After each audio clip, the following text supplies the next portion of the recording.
Welcome to BRK news. This is స్వీయ వర్మ. ఈరోజు మనతో పాటు స్టూడియోలో ఉన్నారు. తెలంగాణ సంక్షేమ శాఖ అధ్యక్షులుగా పనిచేస్తున్నారు ప్రస్తుతం. ఆయన రిటైర్డ్ నీటి పారుదల శాఖ పనుల తనిఖీ అధికారిగా కూడా పనిచేశారు. ఆయనేనండి వాసిరెడ్డి హనుమంతరావు గారు మనతో పాటు ఉన్నారు. ఆయనతో మాట్లాడదాం. నమస్కారం అండి. నమస్కారం. ఎలా ఉన్నారు హనుమంతరావు గారు? ఫైన్ అండి. హనుమంతరావు గారు, అసలు 2000 మందికి పైగా ప్రయాణికుల్ని కాపాడారు. మీ ఆలోచన శక్తితో అసలు ఎలా సాధ్యం అయింది అసలు? ఆ రోజు నేను నా విధి నిర్వహణలో భాగంగా ఇరుపాలెం రైల్వే స్టేషన్లో ఎక్కి మదిరలో దిగి నా ఫ్రెండ్ వెంకటరామయ్య గారని ఆయన నా అక్కడే ఉండు, అందరం కలిసి మళ్ళీ ఖమ్మం పోవాల్సి ఉండే అనే ఉద్దేశంతో ఆయన్ని కూడా అక్కడ ఉండమన్నాను నేను. అదే సమయంలో చూసి నాకు రైల్వే శాఖ మీద మంచి పట్టు ఉంది. ఎందుకంటే లేస్తే 4-7 కాడి నుంచి రైలు పట్టాల పక్కన ఆడుకున్న బ్యాచ్ నేను. అబ్జర్వేషన్ ఎక్కువ. ఎన్నోసార్లు రైలు ప్రమాదాలు వాటన్నిటి కూడా హింట్ ఇచ్చాను నేను. దాన్ని చూసిన తర్వాత ఎందుకో నాకు డౌట్ వచ్చింది.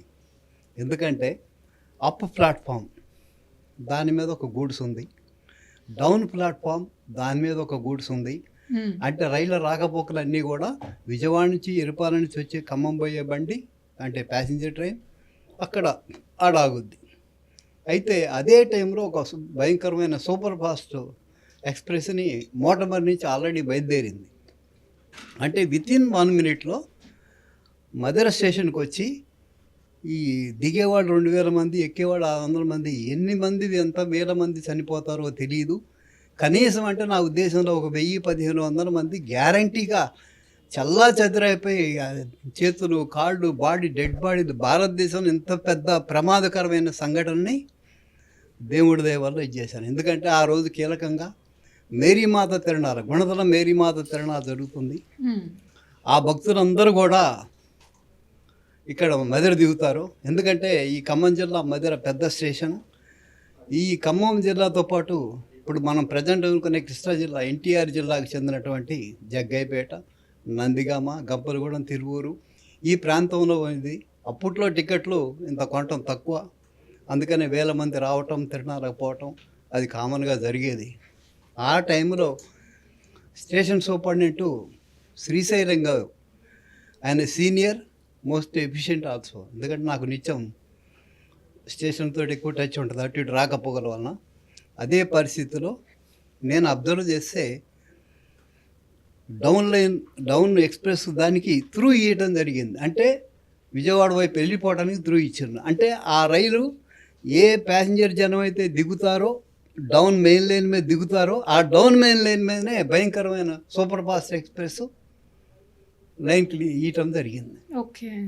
ఆ టైంలో నేను ఎమ్మటే ఇదైపోయి నా పక్కన ఉన్న వెంకటరామయ్య నా మిత్రుడు పిలిచి, వెంకటరామయ్య వీళ్ళందరినీ చల్లా చెదురు కమ్మను మనం అంటే దాదాపు 10-12 బోగీలు ఉన్నాయి, ఈయన ఎవరికి చెప్పగలుగుతారు పాపం. అక్కడికి నేను చెప్పి నేను గూడ్స్ నుంచి దూకిపోయి స్టేషన్ మాస్టర్ని స్టేషన్లోకి లాక్కొచ్చి, మాస్టర్ గారు డేంజర్ హోమ్ డౌన్ చేసే హోమ్ అని అంటే డేంజర్ పెట్టమని స్టేషన్లోకి బండి రాకూడదని చేసాగానే బండి దగ్గరలోకి వచ్చి హోమ్ సిగ్నల్ దగ్గరకు వచ్చి లక్కీగా బండి ఆగిపోయింది. ఆ టైంలో ఈ మాస్టర్ గారు మేము చెప్పే టైంలో క్యాబిన్ మ్యాన్ కనీసం ఏదన్నా కారణాల మీద అటు ఇటు కనుక అయ్యి ఉంటే ఈ 1000 మందో 2000 మందో లెక్కగా తెలియకుండా దారుణం జరిగేది. అదృష్టం కొద్దీ మేము చెప్పినప్పుడు క్యాబిన్ మ్యాన్ డ్యూటీలో ఉండబట్టి ఇంతమందిని కాపాడగలిగాం. ఏ ఇయర్లో జరిగింది హనుమంతరావు గారు? ఇది 2000 ముందుకు పూర్వం జరిగింది. ఇది దీనికి ఇయర్ అనేది అది మాకు రికార్డ్ తర్వాత దొరుకుద్ది. బట్ ఆ టైం ఎటువంటిదంటే 2008 నేను రిటైర్ 2000 మే 2008లో నేను రిటైర్ అయ్యాను. అయితే నాకు రైల్వేతో ఉన్న అనుభవంతో ఆ అనుభవమే ఇంతమందిని కాపాడగలిగిందని నేను మనస్ఫూర్తిగా నమ్ముతున్నాను. దానికి తోడు దైవశక్తి కూడా తోడైంది. నేను అటు రొటీన్గా నేను ఇటువంటి అబ్జర్వ్ చేస్తుంటా. రైలు యొక్క ప్రమాదం నేను రైల్లో పోయేటప్పుడైనా ఏదైనా ట్రాక్ని చూసి ఆ కండిషన్ ఏంటనేది నాకు అనుభవం అయిపోయింది. ఈ నీటి పారుదల శాఖలో మీరు పనుల తనిఖీ అధికారిగా పనిచేశారు కదా, అవునండి. అప్పుడు ఎలా కనిపెట్టేవారు ఇందులో ప్రాబ్లమ్స్ ఉన్నాయని చెప్పేసి? అది నాకు ఈ ట్రాక్ మీద ఒక అవగాహన ఉండదమ్మా. సౌండ్ తోటి నాకు తెలిసిపోయేది. రైల్లో నేను ప్రయాణించేటప్పుడు ఆల్మోస్ట్ నేను ఇంజనీరింగ్ ఉద్యోగులకి రాష్ట్ర అధ్యక్షుడిగా పనిచేశాను. అంటే ఫ్రీక్వెంట్గా నేను ఇటు నా విధి నిర్వహణతో పాటు జర్నీస్ కూడా చేయాల్సి వస్తుంది. మా మదర్కి ఎక్కువ ఏంటంటే మెయిన్గా రైళ్లతోటి ఎక్కువ సంబంధం ఉంటుంది.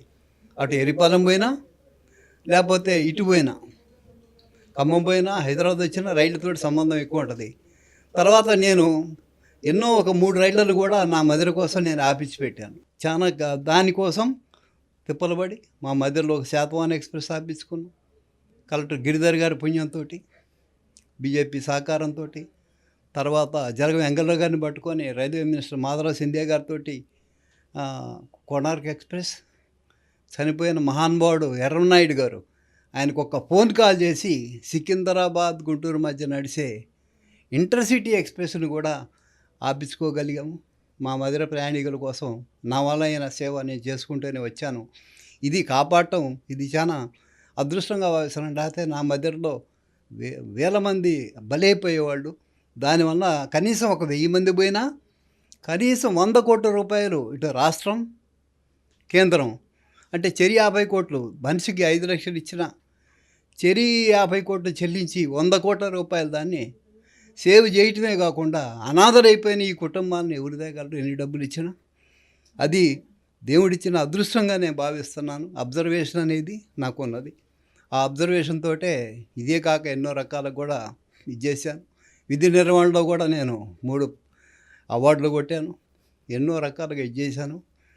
అది అటువంటి పరిస్థితి అన్నమాట మాది. హనుమంతరావు గారు, అసలు మీకు ఇంజనీరింగ్ వైపు అసలు మక్కువ ఎలా వచ్చింది? అసలు నాకు మక్కువ లేదమ్మా ముందు ఇంజనీరింగ్ అంటే. నేను హిస్టరీ స్టూడెంట్ని. నేను మామూలుగా అయితే గమ్మత్తు ఏంటంటే అదృష్టం అనేది ఒక్కోసారి ఇట్టుంటుంది. మా ఊళ్ళో 16 మంది ఉన్నారు. 16 మందిలో అందరిలోకి ఎవరు చచ్చిపోతాడరా అంటే సాంబశివరావు గారు అబ్బాయి హనుమంతరావే గ్యారెంటీ ఫెయిల్ అవుతాడని అనుకునేవాళ్ళు. బట్ ఈ 15 మంది తప్పారు, నేను ఒక్కటి పాస్ అయ్యాను. అయ్యయ్యో. ఇది విచిత్రం. అయితే నా తర్వాత ఇదైన వాళ్ళు నాకంటే మంచి పొజిషన్లో పోయారు. ఒకడు ఎడిషనల్ ఎస్పీ పోయిండు, ఒకడు జాయింట్ కలెక్టర్ పోయిండు, వాళ్ళందరూ. కానీ ఆ టైంలో వాళ్ళందరూ తప్పారు.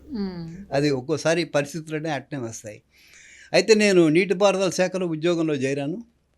చేరిన తర్వాత సాంకేతికంగా ఉంటే తప్ప ఈ శాఖలో మనం ఏం సర్వీస్ చేయలేమనే దాంతో పట్టుబట్టి ఇచ్చేసి నేను తర్వాత రాసి టెక్నికల్స్ అన్నీ పాస్ అయ్యి ఒక సహాయక ఇంజనీర్ స్థాయి వరకు ఆ స్థాయిలో నేను రిటైర్ కావడం జరిగింది. హనుమంతరావు గారు, నైస్ ఇన్ఫర్మేషన్ ఇచ్చారు. అసలు ప్రమాదం గురించి తెలుసుకోవటమే కాకుండా హడాబరీ చేసి అందరినీ అసలు డేంజర్ బెల్స్ మోగించి 1500 నుంచి 2000 మంది ప్రాణాలను కాపాడారు. అసలు అంటే ఒక కుటుంబంలో 100 కోట్లు నష్టం, 100 కోట్ల నష్టం. అండ్ ఒక కుటుంబంలో ఒకరు చనిపోతే సడన్ గా వెళితే ఎలా చాలా ఉంటుంది? దారుణం. ఎన్ని కోట్లు చాలా ఇచ్చినా అది దారుణం. భర్తీ చేయలేం. అసలు మిమ్మల్ని ఇంటర్వ్యూ చేయటం నాకు చాలా గర్వంగా ఉందండి. Thank you so much for coming. చాలా సంతోషం. బీఆర్కే న్యూస్ వారు తెలుసుకొని నన్ను పిలిపించి ఇంటర్వ్యూ చేసినందుకు ధన్యవాదాలు. ప్రయాణికుల సంక్షేమ సంఘ అధ్యక్షుడిగా వాసిరెడ్డి హనుమంతరావు ప్రత్యేక ధన్యవాదాలు తెలుపుకుంటాను. ధన్యవాదాలండి. నమస్తే.